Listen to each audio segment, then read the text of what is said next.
కిరణాలు వెలిసినట్టు ఆ నవ్వు వెలుగు చూడు ఒళ్ళంత కళ్ళు చాలవే బంగారు కొండలాంటి ఆమెని ఛాయ చూస్తే రెప్పంటూ కొట్టలేములే తెలుగోడి పౌరుషాన్ని తన భుజము కెత్తుకున్న దమ్మున్న మారాజులే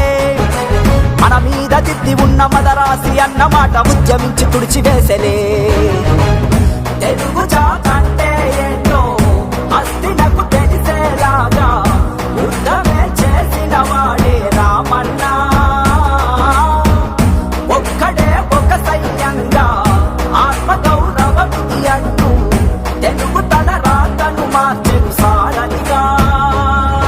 ఏ పేరు వింటే తెలుగోడి గుండె తన రొమ్ము విరుచుకొని చూస్తుందో ఏ పాదమైతే ఈ నేల పైన దైవాల రూపమై నడిచిందో లోకాల నేడు ఆ నామమేగా అది గదిగో అతడే తారక రామ భువనాల నుంచి గగనాల దాకా ఘన కీర్తి గణ్య కారణ జన్మ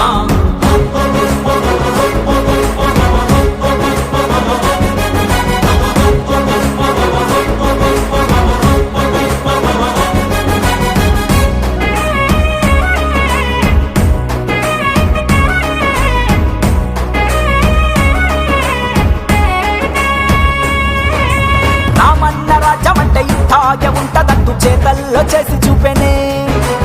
ఏదోటి ప్రాణమైన వరి పువ్వ తీపి ఏంటో తెలుగోడి నోటికిచ్చెనే మన అన్న చెల్లి మధ్య చెరి సగము ఆస్తి అంటూ చట్టాన్ని తీసుకొచ్చనే క్యాన్సర్ తో ప్రాణమాగే ఊపిరినే ఆదుకోగా బసవతారకాన్ని తెచ్చనే ప్రజలు తన దేవుళ్ళంటూ అలికిన వీరుడు అంతనే తెలుగు